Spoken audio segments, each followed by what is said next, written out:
comes from Exodus 26, and we will hear from the verses 31 through 35 as we hear about one of God's tables.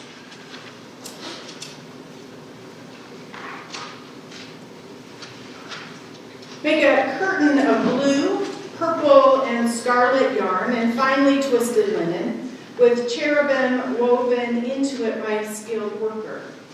Hang it with gold hooks on 4 posts of acacia wood, overlaid with gold and standing on 4 silver bases. Hang the curtain from the clasp and place the Ark of the Covenant law behind the curtain. The curtain will separate the holy place from the most holy place. But put the atonement cover on the Ark of the Covenant law in the most holy place. Place the table outside the curtain on the north side of the tabernacle, and put the lampstand opposite on the south side. And then our New Testament reading comes from the Gospel according to Matthew in the 9th chapter, verses 9 through 13. And we begin to hear a story of Jesus' time at a table, and this table belongs to Matthew, our gospel writer. As Jesus went on from there, from probably the Lake Galilee, or Gennesaret, he saw a man named Matthew sitting at the tax collector's booth. "Follow me," Jesus told him, and Matthew got up and followed him. While Jesus was having dinner at Matthew's house, many tax collectors and sinners came and ate with him and his disciples. And when the Pharisees saw this, they asked his disciples, "Why does your teacher eat with tax collectors and sinners?" On hearing this, Jesus said, "It's not the healthy who need a doctor, but the sick. But go and learn what this means. I desire mercy, not sacrifice, for I have not come to call the righteous, but sinners." Holy wisdom, holy word. Thanks be to God. So as we celebrate our birthday this morning, Lily, you want to come help me? I'm going to invite the rest of you to help out here too. So as you look at this table, what are we ready to do today? A birthday party. And so our birthday cake says that we have 109 years to celebrate. That's a lot, isn't it? A whole lot. And so we know that over 109 years, a whole lot of things happened, right? Even from the very beginning, before this church was officially a church, it was people gathered together to worship. And so we are going to ask those of you around this room who have little slips of paper, and did we get them all handed out? Yes, ma'am. Excellent. And so somebody has one that says number 1, and we'll go by the numbers, so to speak. And if you'll just stand up if that works, and we're going to learn a little bit about those 109 years. Records share that as early as 1896, there was a Presbyterian movement in place as the congregation met in homes. Then in 1903, there was at least a mission church to provide baptisms in the area, followed a year later with the BYERS Ascension Mission. Built on land donated by Richard Price, the first church in a 40-mile radius of BYERS was built. However, in February of 1908, the church was destroyed by a fire. What would be the next number? 2. Number 2. Church was held in the school and town hall, with leadership traveling by train from Hugo. It appears that in time that mission became St. Paul's Episcopal Church, 1932. Following the fire, a meeting was called in April of 1908 to organize the BYERS Church Society with 21 members at the time, 4 of them elders and a treasurer. 2 years later, at a special meeting, First Presbyterian Church was voted into being. Number 3. March 1910, way back then, the BYERS Church Society voted unanimously to transfer all property and interest to the Presbyterian Church. Worship services were held in the old hall in a grove of trees about a block west of here while the church was built. Number 4? 7 lots were donated to the church by the Marysville and Colorado Land Company. 2 more lots were purchased with monies from the Ladies' Aid Society. The building did not exceed $4,000, and on dedication day, July 23, 1911, the church was debt-free except for the furnishings, which included 132 opera chairs, the furnace, a second-hand pump organ, songbooks, and a lighting system. So $4,000 built the first church, and they were debt-free. Even better. The first pastor of the newly dedicated First Presbyterian Church of BYERS was Reverend L.H. Hiddleblut, with Mr. Hayes, Maxwell, Miller, Timothy, serving as elders, Mr. Payne, Mr. Teller, Mrs. Maxwell, and Mrs. Snow serving as trustees, along with Ms. Eva Snow as church treasurer and Mr. Ford as organist.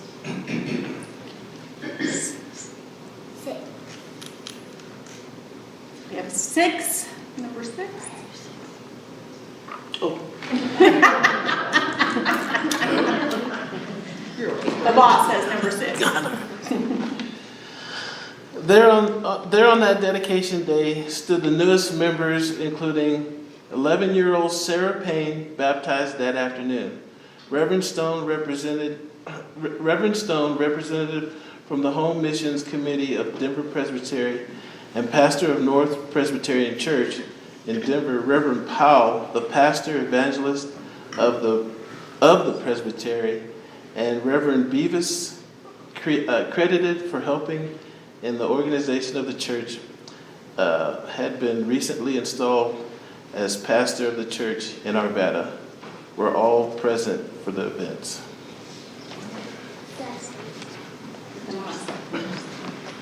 Like many churches across Colorado in the 30s, by the 35th anniversary, the church was in financial difficulties. At the end of 1933, the end of the year balance was $11.95. In 1938, our Good Shepherd painting, here, was completed by Dixie March Wells, daughter of the interim pastor, Reverend Frank March. By 1949, a pastor was shared by 3 churches, BYERS, Strasburg, and Wolf Creek. Mariners were organized in 1957 with 8 couples as the Dryland Swabbies. 8. Number 8. In 1959, the church became known as First Presbyterian Church of BYERS.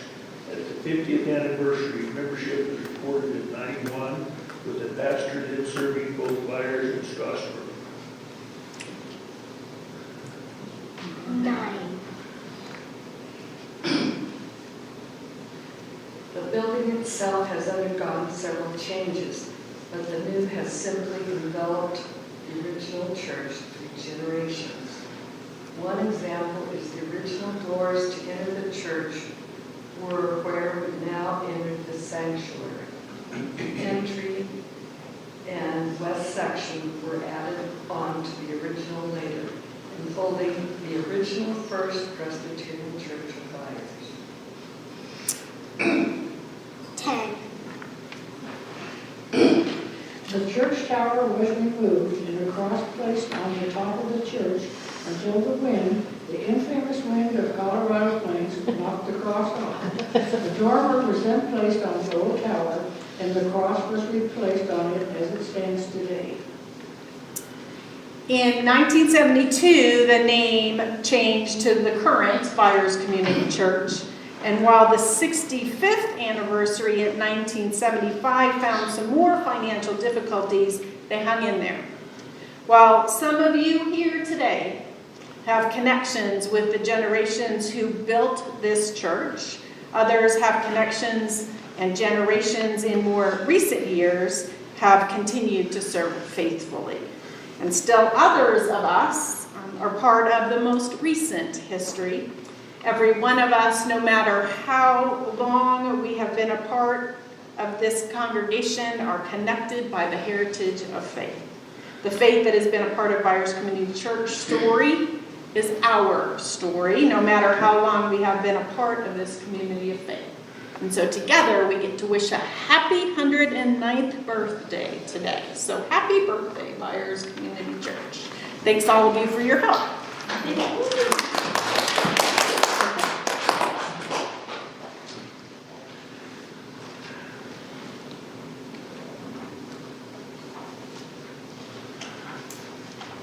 We know that Jesus sat around the table with all the wrong people. He often got in trouble with the Pharisees and other religious leaders because he chose to be with and bring life to outcasts of society, such as Matthew, who we know is one of Jesus' trusted disciples. Jesus said he came for the sick, not the well. He came to bring life in abundance for those poor in spirit and in need of healing and wholeness. But the bottom line was, Jesus and his friends received hospitality from the wrong sort of people. Today's story is told from Matthew's first-hand perspective as the events unfold in Jesus calling him to ministry. The call of Matthew follows the pattern that already was established in the earlier calls of the fishermen, Simon Peter and his brother Andrew, and James and John, sons of Zebedee. Jesus calls disciples as they pursue their daily work, and they follow without a second thought, discussion, or even an explanation. They leave everything behind and follow Jesus. Since Jesus had been in Capernaum for some time, Matthew and the others probably knew him, or at least had heard about him. These men had been following Jesus just at a distance. Their occasional and short association, however, now became a closely knit fellowship as they followed the teacher. Of the 12 disciples, the most well-known sinner of the group was Matthew, also called Levi, the son of Alphaeus in Mark's Gospel, while Luke refers to him as Levi, and then as Matthew when he lists the 12 called by Jesus. Matthew, as the author of the Gospel that bears his name, calls himself Matthew. Levi probably was his Jewish name given by his parents. And since he was one of the gospel writers, we might expect to have a lot of information about this man and of his character. But the fact is that we know very little.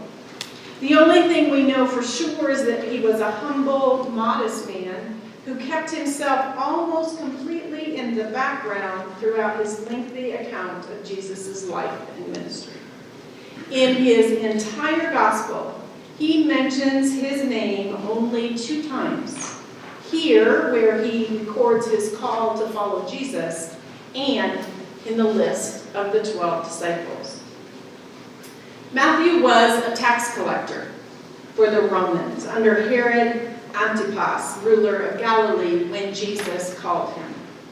Not the background that we expect to see from a man who would become a disciple, an apostle, a top leader in the church, and a preacher of the gospel.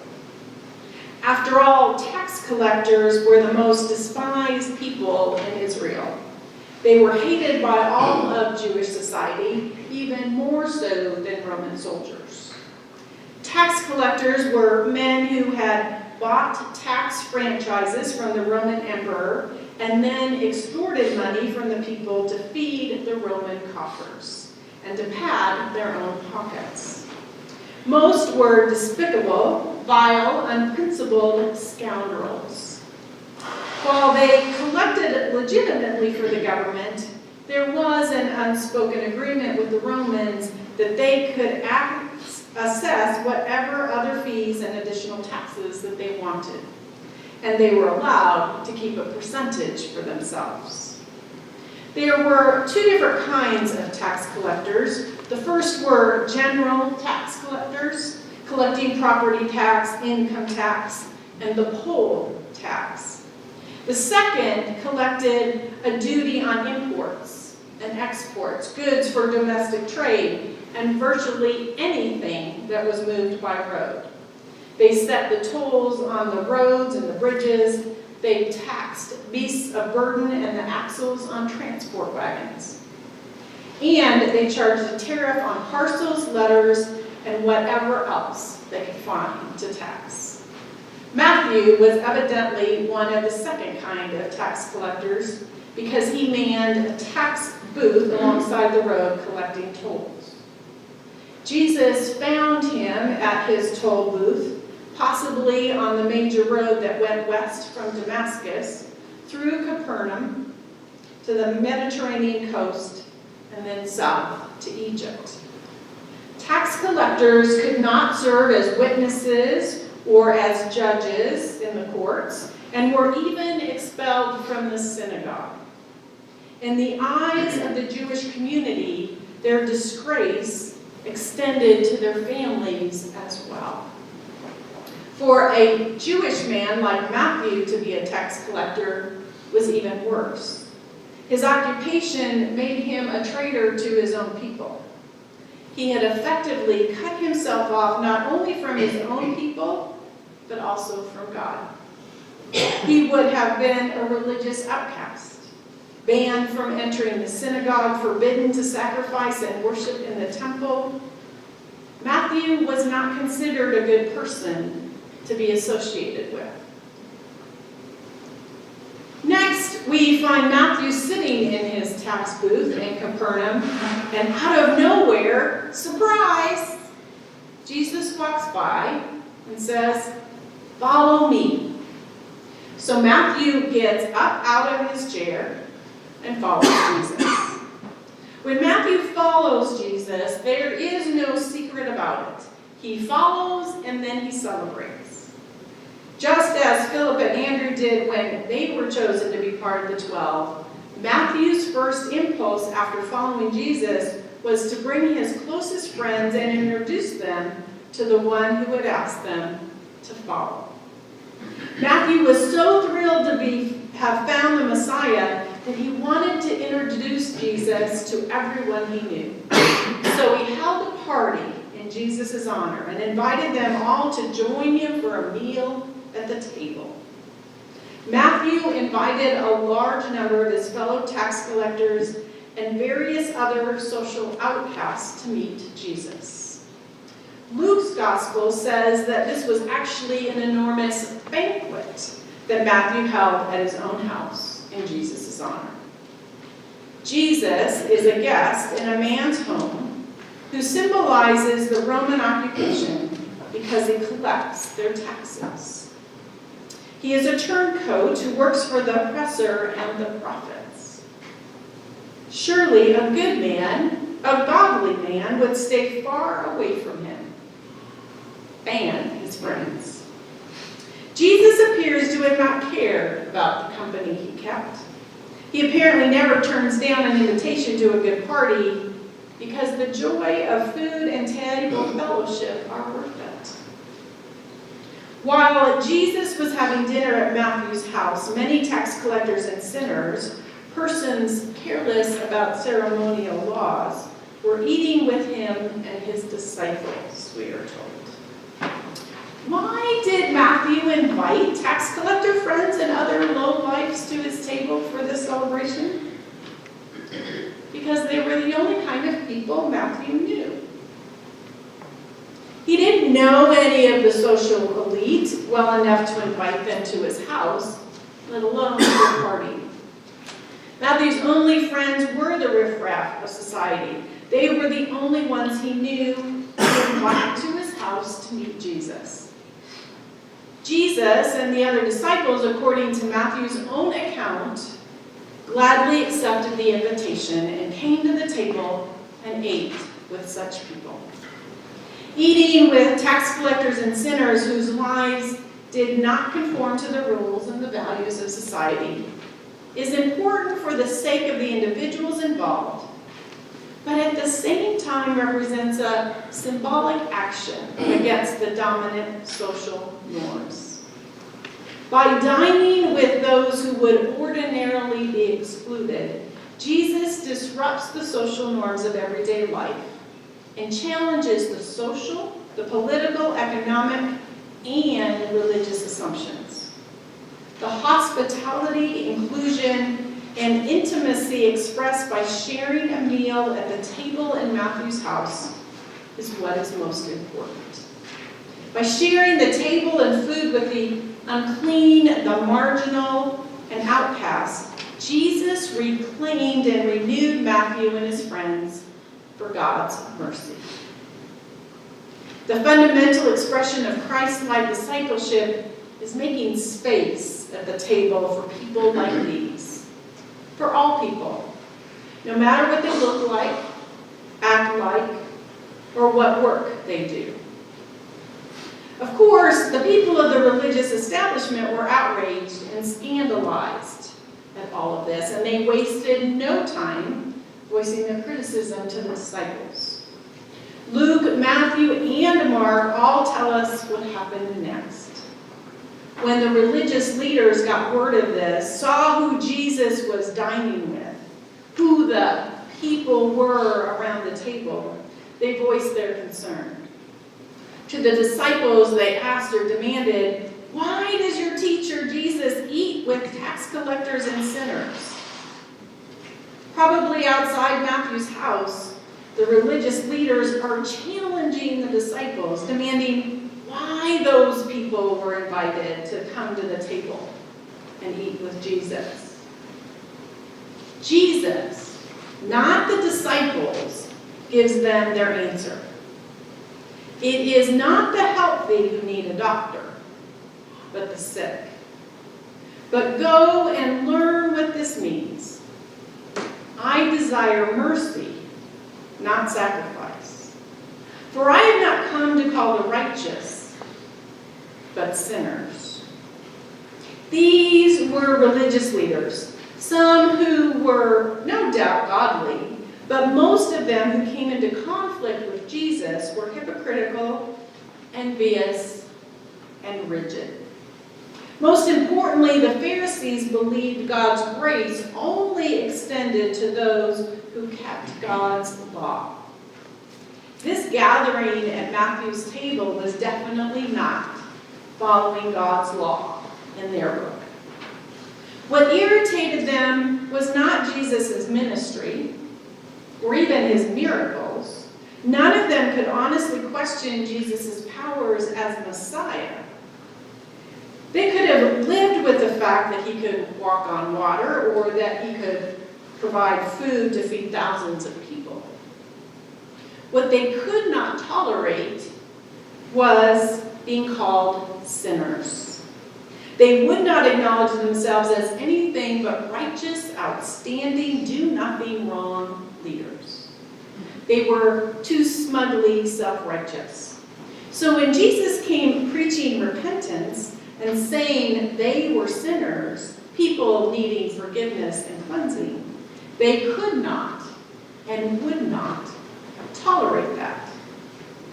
It was ultimately because of Jesus' message about sin and righteousness that challenged them.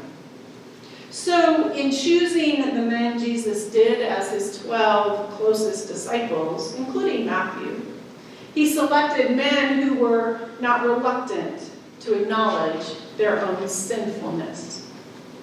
Matthew knew his sin, his greed, his betrayal of his own people. He knew he was guilty of extortion and oppression. But when Jesus said, "Follow me," Matthew knew there was in that command a promise of God's mercy and the forgiveness of his sin. And that is why, without hesitation, he left his tax booth and sat at the table of mercy with Jesus, and then devoted the rest of his life following Christ. Jesus' answer to the religious leaders was much more than, "It's none of your business who might choose to gather around the table and eat with," or, "I don't need your permission to eat a meal at one of my new disciples' home." Jesus instead told them there was nothing he could do for the religious elite as long as they insisted on keeping up their pious, hypocritical fronts. Only sick people need a physician. But people like Matthew and his friends who were prepared to confess their sins could be forgiven and redeemed. Their sickness of sin could be cured. I desire mercy, not sacrifice. Jesus said words from Hosea 6:6, where the prophet Hosea portrays God as one who heals Israel with mercy and loving kindness. This statement is key for Matthew's vision of Jesus' ministry. Mercy is the expression of God's loving kindness, love and faithfulness, forgiveness, compassion, justice, and inclusion. Sacrifice, on the other hand, designates religious observance that isn't about the welfare of people, but the establishment of one's own righteousness, being right before God. Jesus is acting out God's mercy by associating with sinners. It is characteristic of communities everywhere to shun members who disregard accepted standards of behavior. If you don't follow the rules, you'll be kicked out of the country club, for instance. We often have become too comfortable with a fellowship of like-minded and like-mannered people. Who are we willing to sit down at the table with? There are tax collectors in our own lives today. They just assume a different appearance. But if we are to claim to be disciples of Jesus Christ, we must diligently seek ways of reaching out and inviting them to the table, joining them at the table, our table, the table of God's people. We must all gather together at the party table too. Matthew dropped everything, walked away from his lucrative tax business, leaving it for someone else to run, and threw a party for Jesus. Deep down inside Matthew, there must have been a Jew who knew and loved the Torah, believed in the true God, and understood the promise of the Messiah. He at least knew about Jesus because sitting on the crossroads in a tax booth, he would have heard information all the time about this miracle worker, preacher, teacher, healer, and miracles being performed all over Galilee. He might have even been at the River Jordan when Jesus was baptized, knowing that even tax collectors came to be baptized by John.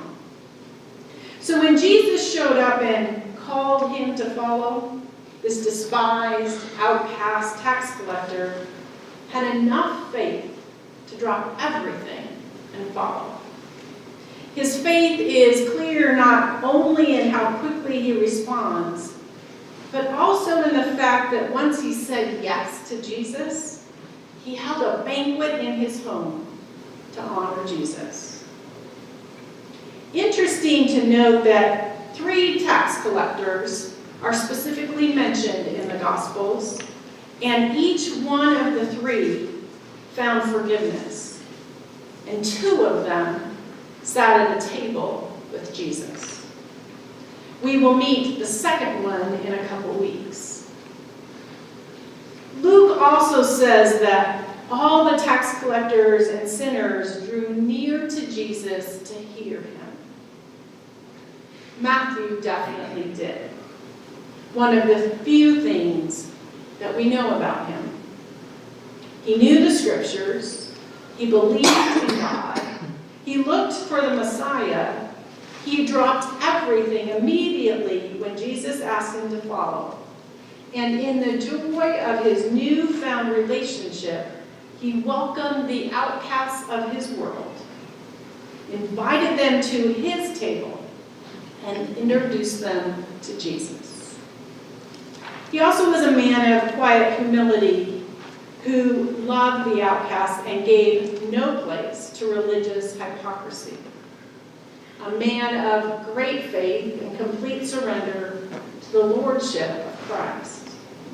He stands as a vivid reminder that the Lord often chooses the least likely people of this world, redeems them, shows them mercy, gives them new hearts, and uses them in remarkable ways.